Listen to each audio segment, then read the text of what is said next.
डोळ्यातले अश्रू पुसणं, त्यांच्या विकासासाठी उत्तरासाठी काम करणं, मला वाटतं आमदार म्हणून ही जबाबदारी आपली असते. हे जबाबदारीचं भान असलं तर आपोआप असं काम आपल्याकडून घडत राहतं. राज्याचं देवभक्त सरकार, राज्यातलं उपमुख्यमंत्री महोदय त्यांच्या पद्धतीनं ज्या पद्धतीने सरकार जनसामान्यांसाठी सगळे मिळून काम करतात, त्यांचं ध्येय धोरण आणि प्रधानमंत्र्यांचं ध्येय धोरण जर का खालपर्यंत पोहोचवण्यासाठी, तो लाभ जनतेपर्यंत पोहोचवण्यासाठी जर का कुठलेही अधिकारी, ते सिडकोचे असो किंवा महापालिकेचे असो किंवा कुठल्याही प्राधिकरणाचे असो, ते जर का अडचण आणत असतील, आडकाठी करत असतील, तर आमदार म्हणून तो सत्तेतला आहे की विरोधातला आहे हे न बघता आमदार म्हणून आपलं ते कर्तव्य आहे की त्याला वाचा फोडली, त्याच्यामध्ये आवाज उचलला पाहिजे. आणि जर का एखादा निर्णय सरकारकडनं करून घ्यायचा असेल तर आम्ही सरकारकडनं करून घेऊ.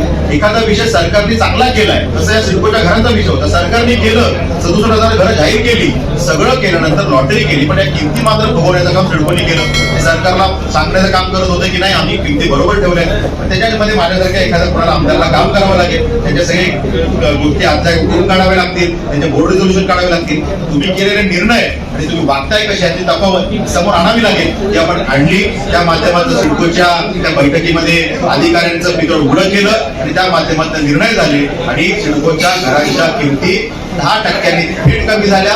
जीएसटीचा एक्स्ट्रा मिळणारा लाभ, ईडब्ल्यूएस अंतर्गत प्रधानमंत्री आवास योजनेची मिळणारी सबसिडी, हे सगळं जर मोजलं तर हा बेनिफिट 15 ते 20% घरात जातो. आणि जर का आकडेवारी सांगायचं झालं तर 2.5 लाख ते 3.5 लाख नागरिकांच्या आयुष्यावर थेट परिणाम करणार आहे. मग ते नैनाच्या प्रकल्पग्रस्तांचे विषय असतील किंवा त्या ठिकाणी सिडकोचं बंद असलेलं नैनाचं बंद असलेलं रजिस्ट्रेशनचे विषय असतील, हे सगळे विषय आपण त्या ठिकाणी केलेले आहेत. पीएमपीसी कर्मचाऱ्यांचे विषय अकाउंटमध्ये त्यांना 10 लाख रुपये मिळायला सुरुवात झालेली आहे. सिडकोच्या घरांचे त्या ठिकाणी दर्जाचा विषय होता, मेंटेनन्स चार्जेस चुकीचे मारले गेले तो विषय होता. नवीन पनवेलच्या सेक्टर 1 ते 16 मध्ये त्याचे रिडेव्हलपमेंट करताना अडचणी तयार होणार होत्या, त्याचे चार्जेस मारले जात होते एक्स्ट्रा, ते कमी करण्याचा विषय, माफ करण्याचा विषय आपण त्या ठिकाणी केलेला आहे. त्या ठिकाणी शिलार डॅममध्ये पनवेलकरांना रिझर्वेशन असलं पाहिजे तो विषय असेल, किंवा पनवेलचा एसटी बस डेपोचा प्रश्न असेल, पनवेलला तात्पुरती पाण्याची तुरळ भागवण्यासाठी नावाशिवाय टप्पा 3 मध्ये तात्काळ योजना मार्गी लागण्याचा विषय असेल, किंवा गरजेपोटी घरांचा विषय असेल.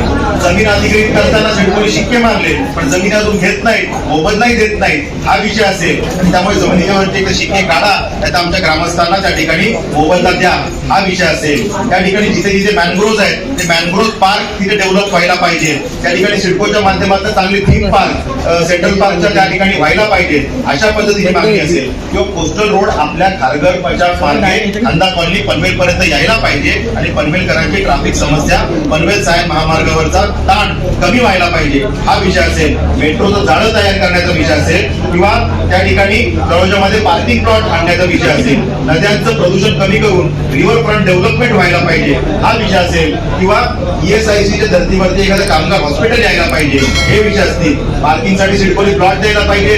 त्या ठिकाणी आम्हाला मटन चिकन मार्केट बंदिस्त असावं, उघड्यावर असू नये, यासाठी प्लॉट द्यायला पाहिजे. किंवा इंडोर आउटडोर स्टेडियम चांगले व्हावे, सेंट्रल लायब्ररीच्या धर्तीवर एखादी चांगली लायब्ररी व्हावी, अशा पद्धतीची मागणी असेल. या मागण्या आपण त्या ठिकाणी केलेल्या आहेत. सिडकोच्या माध्यमातून जे काही ग्रामीण भागातला, नैनाच्या भागातला कचरा उचलण्याची व्यवस्था नाहीये, उचलण्याची व्यवस्था लागावी आणि त्यासाठी सिडकोने इनिशिएटिव्ह घ्यावा, ही सुद्धा मागणी आपण केली आहे. पोलिसांसाठी हक्काची घरं असावी, तालुका पोलीस स्टेशनच्या समोर मोकळ्या भूखंडावरती घरं तयार व्हावी, यासाठीची मागणी असेल. किंवा अप्पर तहसीलदारच्या माध्यमातून कार्यभाग चांगला व्हावा, कार्य सुरळीत व्हावं, यासाठी त्यांना एक्स्ट्राची काही पदं पाहिजेत, अधिक स्टाफ पाहिजे, त्यासाठीचा विषय असेल. किंवा स्किल डेव्हलपमेंट युनिव्हर्सिटी जी पनवेलला होते त्याचं काम तात्काळ सुरू होण्यासाठीचा पाठपुरावा असेल, हा विषय सुद्धा आपण मांडलेला आहे.